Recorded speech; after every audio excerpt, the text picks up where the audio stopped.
Good afternoon, all. We are westbound I-70, Spotted Wolf Canyon. Right here to our left is where the trucks can't make the curve coming off the mountain and usually end up on their sides. I just did a video not too long ago showing a trucker doing exactly that. Welcome to 2020. Happy New Year, everybody. Hope you all had a Merry Christmas and a great start to the new year.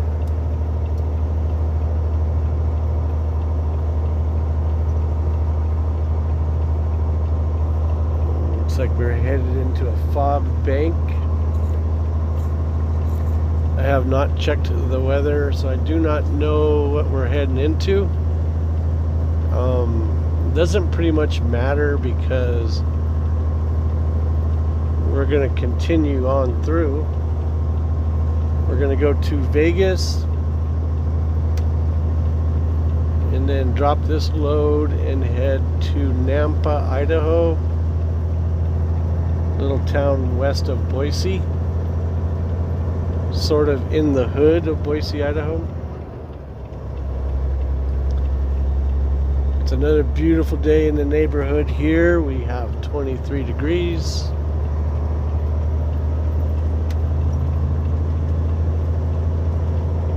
The clock on the wall says 1 o'clock and 24 minutes after the hour.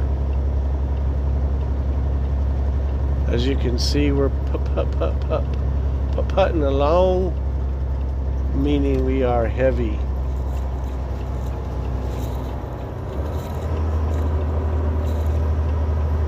We are carrying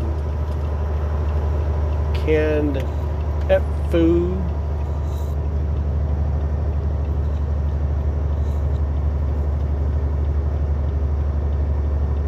we're supposed to take it to California,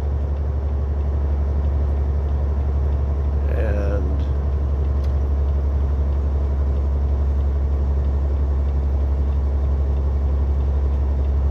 I tried to do a 34-hour break. I wasn't quite sure if I would be able to make it for a 9 o'clock appointment Monday morning. So I told my dispatcher I will just go ahead and run recap hours. I get like 2.5, 3 hours on Monday, and then back into my 10, 11 hour working days. 10, 11, 12. Meaning I can only drive 11 in those allocated hours. But being recycled hours, you can still truck on.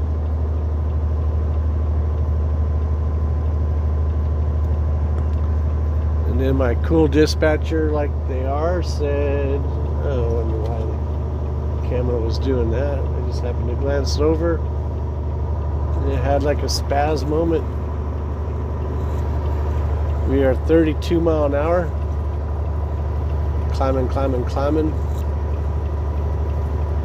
my voice sounds a bit odd, it's because I'm getting over a cold. A pert near nasty one.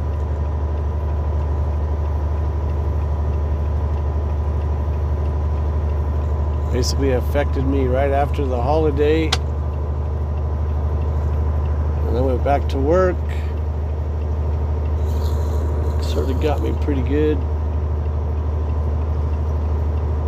but it wasn't that bad. Usually when they're that bad, you're not supposed to drive when you're sick.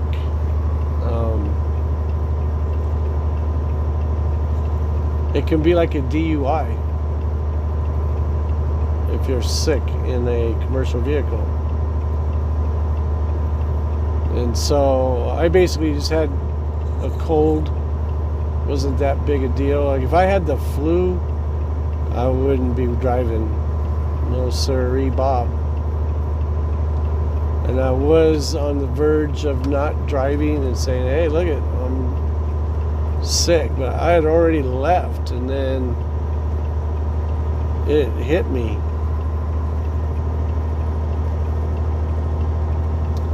But like I said, it wasn't that bad. And I'm on the mend now, but it, gave me a little bit of a headache. I take Excedrin migraine for that stuff, and then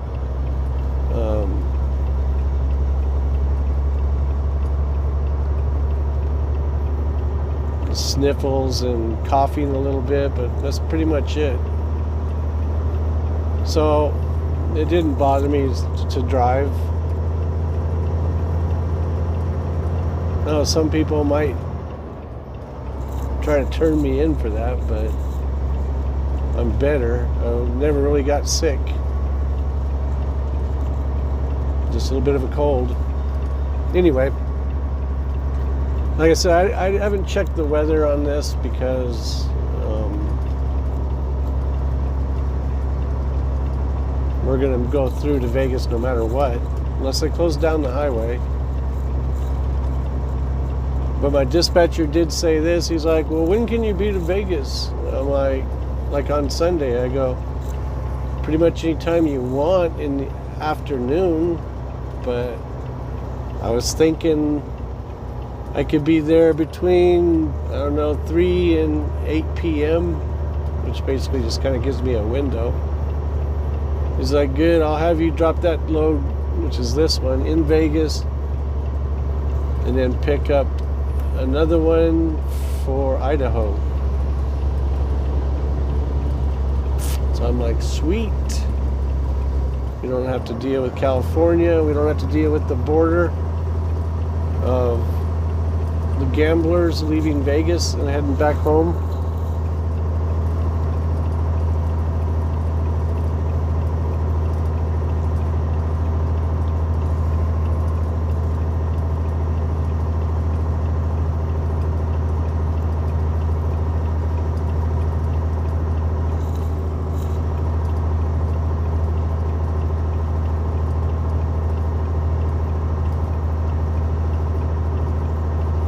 I think we're going to go north of Vegas through the desert to get up to Idaho.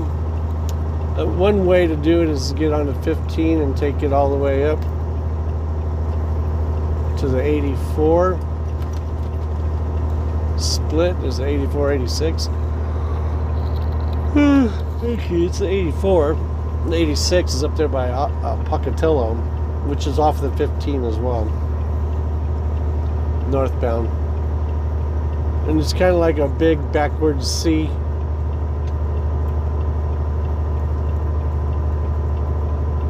A lazy backwards C. But it's all freeway, so it's non-stop. But mileage,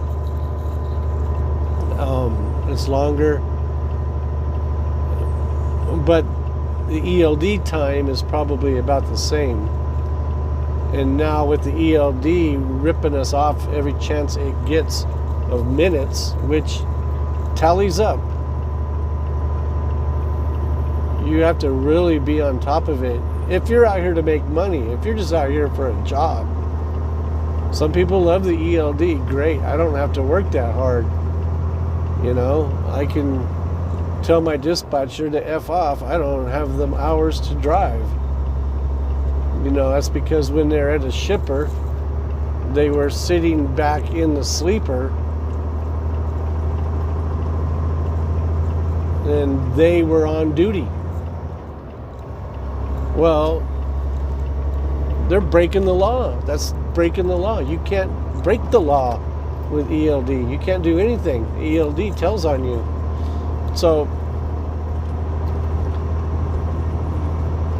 technically, if you're in the sleeper berth and you're sleeping, because you could be sitting at Walmart for 10 hours, so you might as well be in your sleeper sleeping. You're not on duty. But some drivers will do that. That way they don't have to drive. They go, look at, I'm out of hours. I can't drive. You can't make me either. There's some people that are like that. More power to you. Just go on, sit, get yourself over at the truck stop and sit. Go in there in the break room and sit. Talk to all the other drivers in there and sit. Some of y'all know them drivers who just ramble on while everybody else is trying to watch a show. I don't know if they still do that, because I don't do that anymore. I refuse to. Like, I'll sit in there while I'm waiting for my shower, but that's about it. There's usually one truck driver in there who knows everything, done everything. It's kind of funny. But if that's your cup of tea, cup full of spot tea, just sit there and wait for your clock. More power to you. Me, I'm the type of driver, as I'm out here, I'm working, I want to spend every minute of my time off at home, hanging out with my granddaughter or my grandsons, just chilling on my own free time, going fishing. So while I'm out here, I'm going to go from A to B, B to C, C to D, on, boom, boom, boom, boom, get on back and do a break, and then go do my own time. I'm going to max out my hours every day. I'm going to do this every day. That's what I do. Some people look at me and think I'm a freak because I do that, but that's what I do. I can drive a lot longer than the ELD states, but I can only drive what the ELD states. So there you go. Just because I can do it doesn't mean I do. I can't. Violation. Every time I turn around, violation.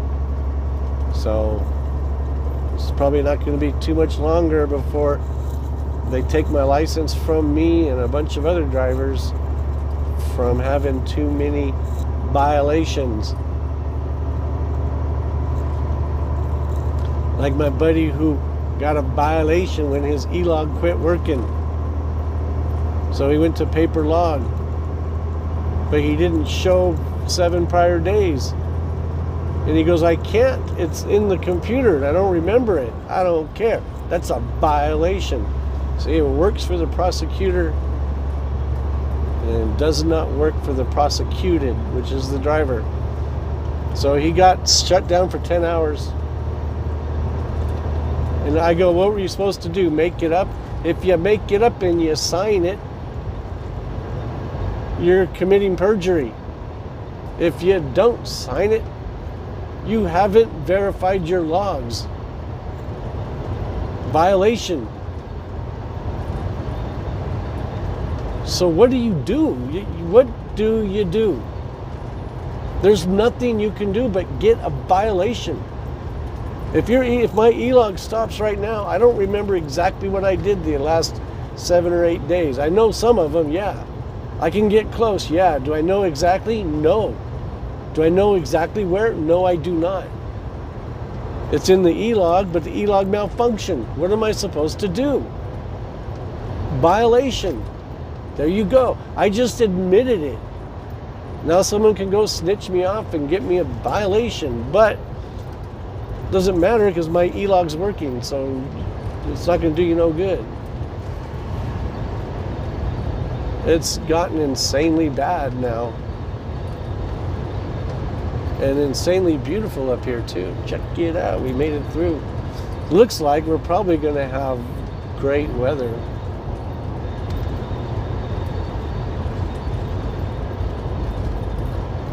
So, like I said, it doesn't matter what the weather says or does. We're going to continue on through. Now, had we been going over the Continental Divide, yeah, I would have checked, just because I got to know if we're going to chain up or not. I got to know if they're going to shut down the highway. I got to know this, because if not, I'm alternative route. I'm going to look for another way. Like that one time they had 80 shut down in Wyoming. I had 20 mattresses on board. Maybe it's 12. It wasn't very many. Even if it was 20, I didn't know weigh but a couple 100 pounds. But everything was shut down. Well, I was over there in Craig, Colorado. You know what I mean? Craig. And I-80 was shut down, so I went 40 west, or east actually, and got to Steamboat Springs, went up over Rabbit Ears Pass, got to Muddy Pass, took Highway 14 over to Walden, Colorado,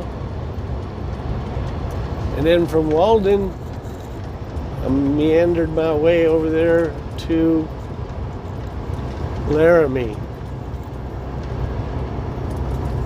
It was sketchy, yep, sure was. The winds were blowing, the roads were icy, and there goes my headset falling off the visor up top. But the road wasn't closed, so I continued on, and absolutely made it. But when I was coming through town, these truckers, I got stopped. They on the radio, they're like, "Quality, where the hell did you come from?" You know, I try to be a comedian, even though everybody laughed at me, so I quit. But I got on the radio and I said, "I come from hell, brother. You want to go back with me?" JK. I did say that. I came from hell. And I'm like, "No, I just came over there from Walden, just whizzing my way right on over." Because every other highway was closed. But that highway is for the locals, and it got the locals to go back home. So they left it open. It was wide open. And I always check my highways. They were open. I go through it. And made it. It was sketch a few times, but we made it.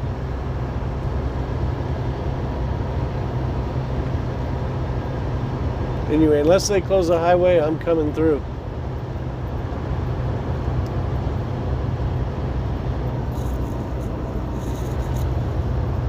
And I got some pretty good news to share with y'all. I'll do a video on it here pretty soon. But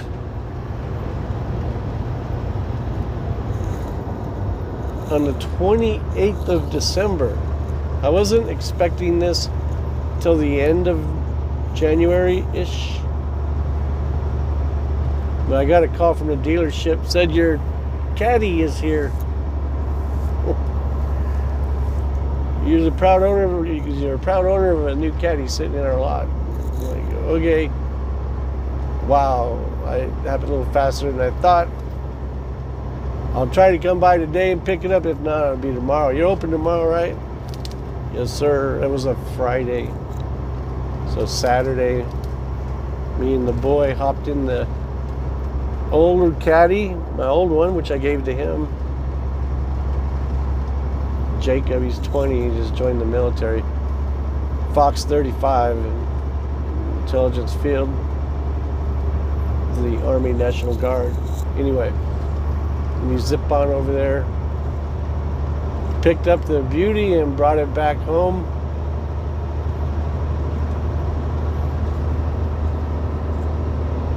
It is a 2018 Cadillac CTS V, as in Victor. 640 horsepower, 630 foot-pound-foot of torque. Absolute racing suspension, magnetic. The differential has clutches on it and a cooling system all its own. Well, actually, it's integrated through the trans-cooler, but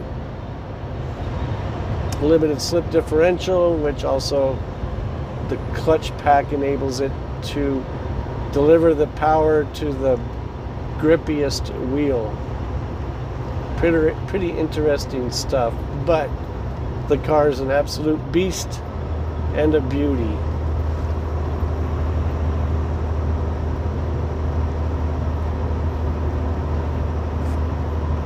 was haggling the price. I was like, hey, I need to put new tires on this car. Oh no, it's only got 3,000 miles on it.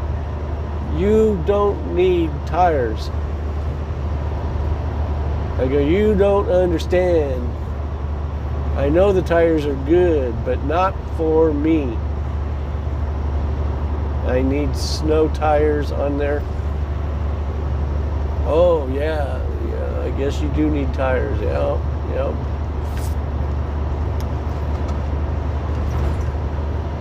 So coming over from, I actually bought it in Ogden, Utah. I got it back to Grand Junction and beat the storms. Actually checked the weather because I was going to ship the car, but I wanted to drive her. I wanted to drive it so bad. I figured I'd give it a whirl, and we made it. And then I took it to Denver, pulled over in a parking area, had snowpack on it.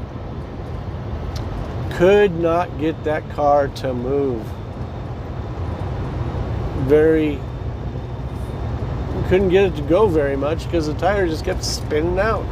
This is a V8 rear wheel drive, but so was my other Caddy. The problem is the tires, the Michelin Super Sport tires.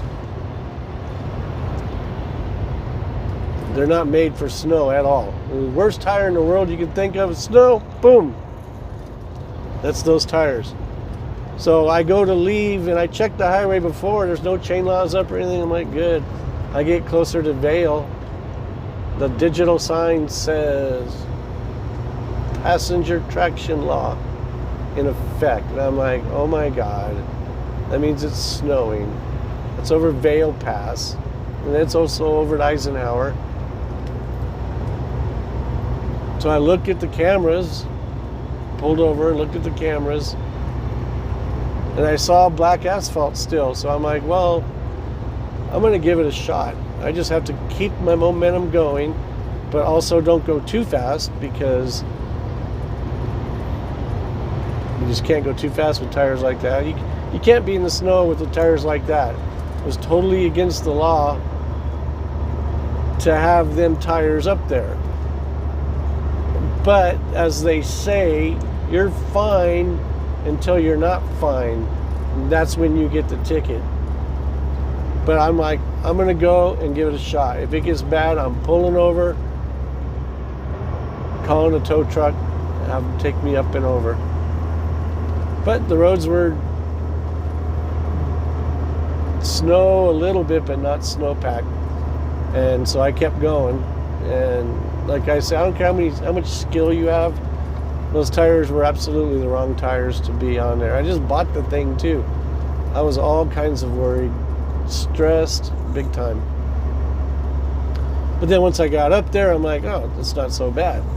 And so I had no problem going up and over. And then same thing with Eisenhower, up and over, no problem. Got the car to Denver safely, and no issues. And then I had to order some tires. I wait for them to come in. Absolutely going to get the Blizzaks. Throw a bunch of tube sand in the back of the trunk.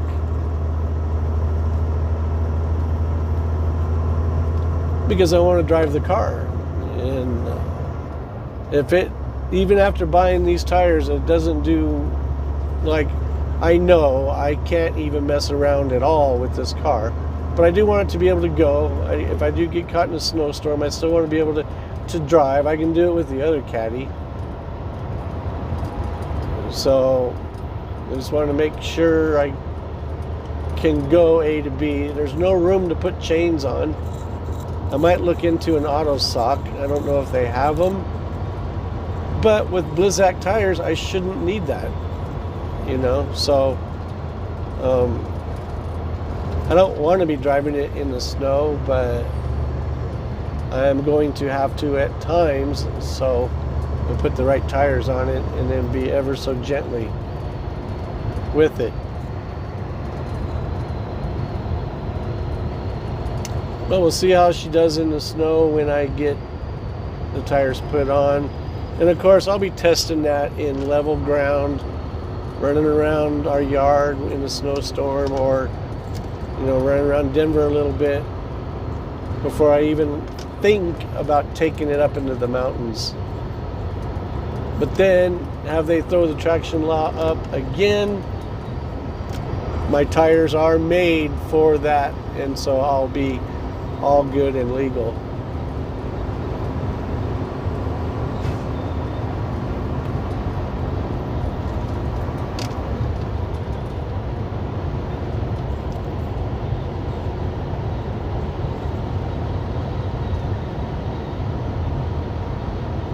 But I'll do a video on that and let you guys check out the car. It's absolutely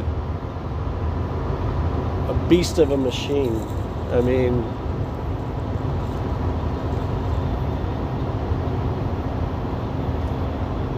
I never thought I could get one, but I've been saving and working hard and wanting it.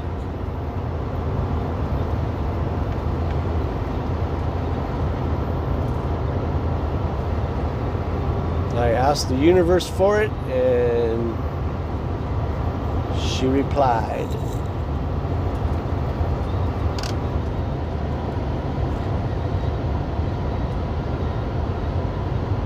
We're over here by Ghost Rock, one of my favorite, we already passed it, over here rambling on, but one of my favorite parking areas in the desolate stretch of Utah, I-70.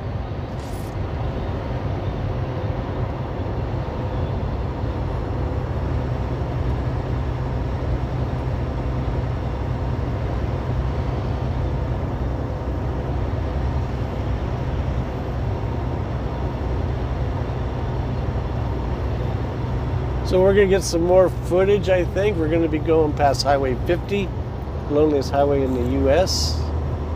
But we're not going to be on it for a little bit we will, I think. I don't quite remember. I know we go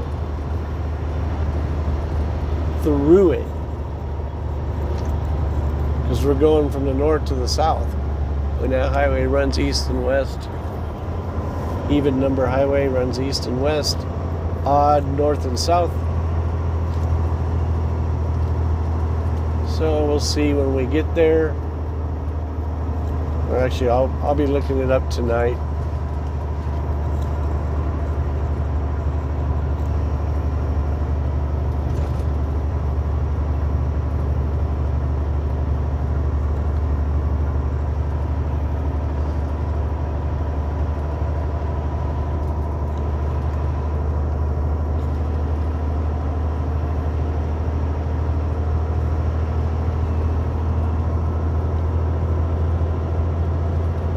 I'll tell you what, the geology here in Utah is absolutely phenomenal, and just off the highway is other phenomenal geological views, I guess is the terminology.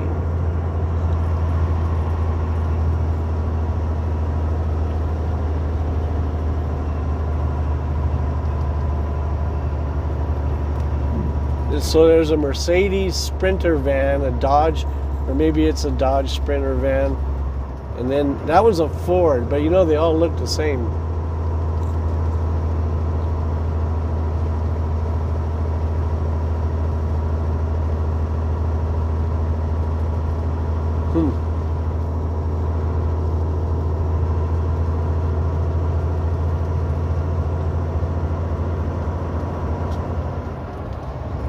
Fixing to go down the long stretch of old highway.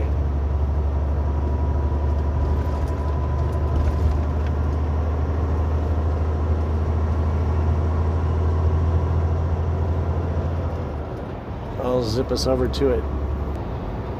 The valley.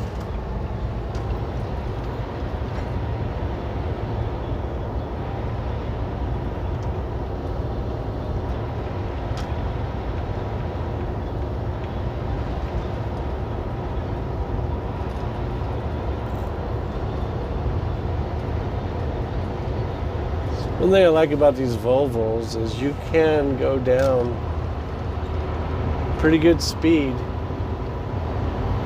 being 80,000 pounds. We're 78. Like, I drove a one of our local trucks. It was a Peterbilt, I think from the 80s or maybe 90s. It was a day cab. They're like, hey, you'd run this load over to Grand Junction for us from Denver for our Inglewood yard. I'm like, yeah. Just take the day cab. No problem. 4.5 hours there, 4 hours back. Light versus empty. Roughly, I figured 9-10 hours total. Like, yep, I can do that for y'all. Come out of Eisenhower Hill, which is your first downgrade, and I had to keep dropping gears. Like, where is it going to hold the Jake and the gear? Going to hold the truck so I don't have to touch my brakes. And it ended up being like 12 mile an hour. I forget which gear. Might have been 4th or 5th. It was 4th. Speed limit's 80 out here. We're doing 75 right now.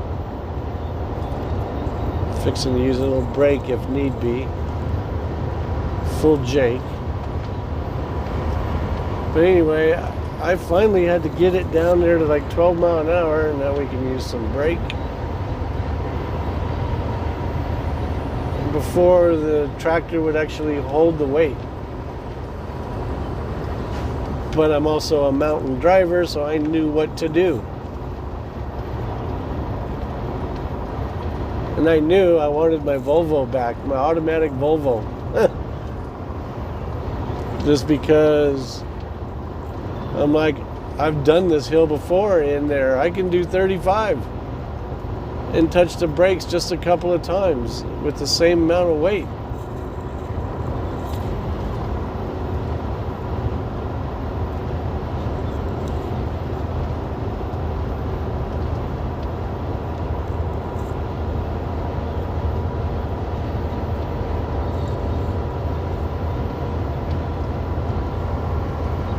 And of course, that was just a day cab. Had I had an OTR truck manual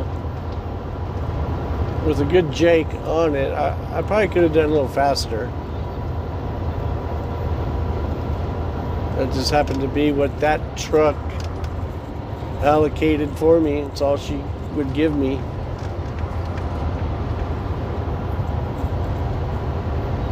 But we got her down the mountain, no problem.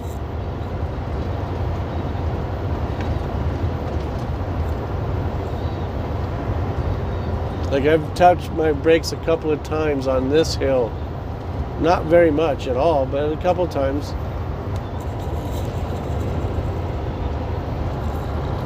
We're sticking right around 70 to 75 mile an hour. Might have to do it one more time because this hill's pretty steep. I can feel it. There's 79 right now. And there's 80. Okay. 81. We'll drop it down a little bit. Now we'll take the Jake completely off.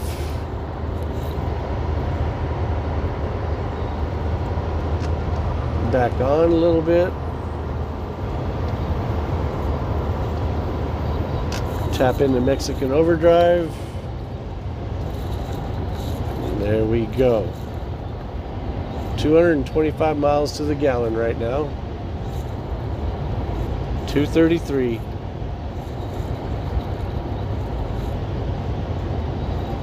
Cruising at 79 mile per hour. In an 80, for those who think I'm breaking the law, I'm not.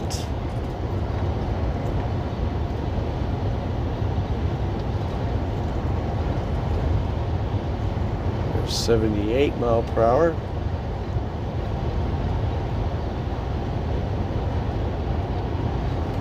It's called free rolling right now.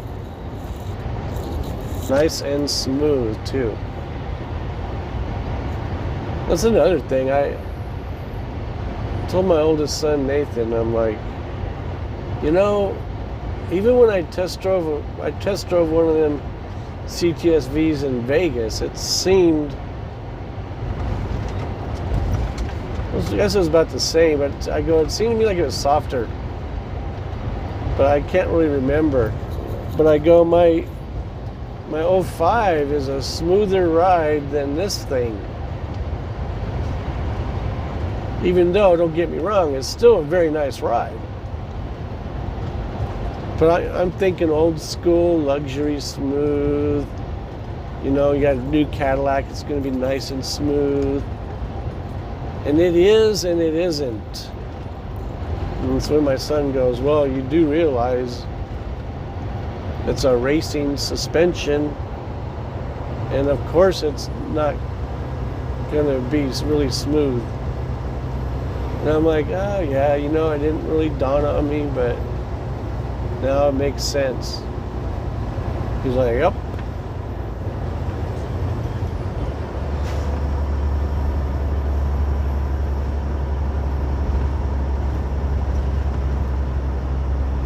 But fun. Oh my God, that car's fun. And a few people said, oh, you're going to go get speeding tickets in that. I'm like, really? I can get speeding tickets in my son's, actually I guess it's mine, my 01 Saturn. Because now he's got the Cadillac, so I get the Saturn back, which I don't even know what I'm going to do with that. Nice car though. 4-banger. I can get speeding tickets in that. You know, so just because I have a fast car doesn't mean I'm going to start racking up. I have a good driving record. I plan on keeping it that way. Yes, sir.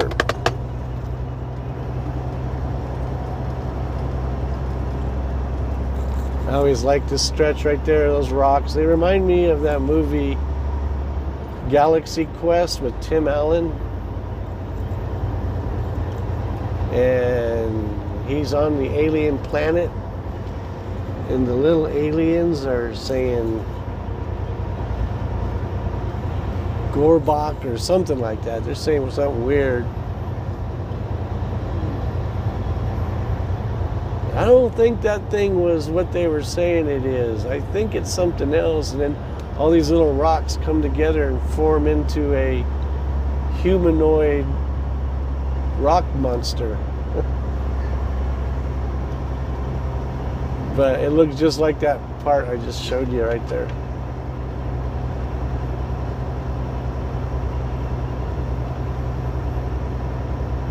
Beautiful day in the neighborhood. Temperature's 28. Balmy.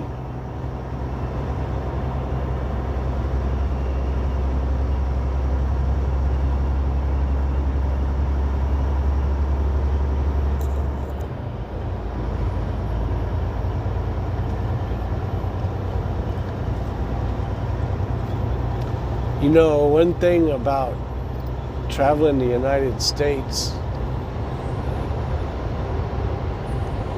mostly the western areas where I'm at, even though I do go back east.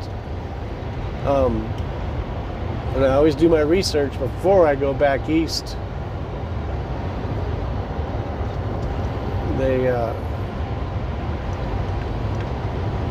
You know where areas are. I know. I should probably write a book.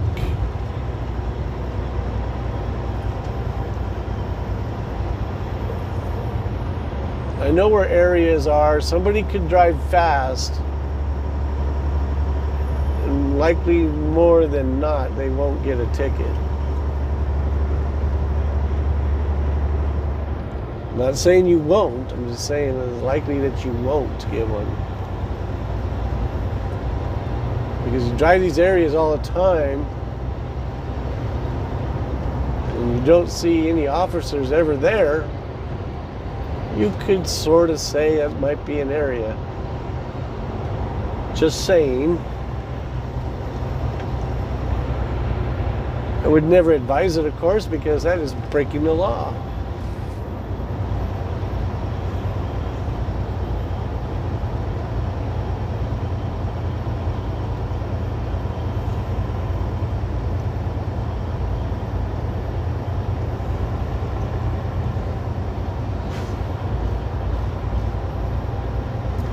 It's like those guys that did the Cannonball Run. I think it was like 27 hours in New York to Long Beach or Redondo Beach. They averaged like 101 miles an hour. How do you do that?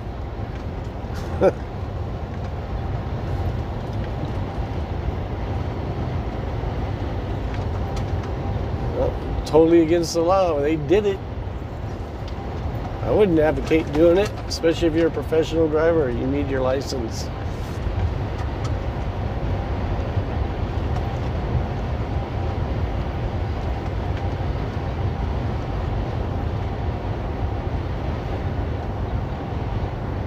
They picked me up a little hula girl. I don't know if I'm even going to mount her or not. I don't know. I was at the auto parts store buying something, and I saw that, and I'm like, throw that in the bill. That's why she's not mounted, because I don't know what I'm going to do with it.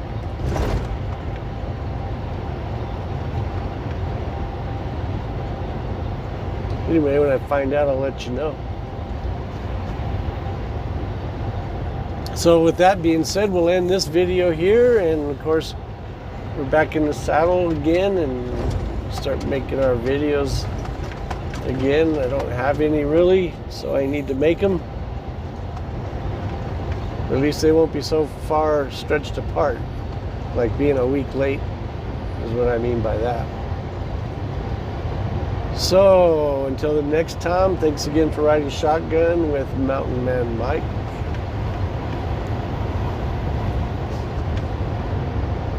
I hope you enjoy. Peace!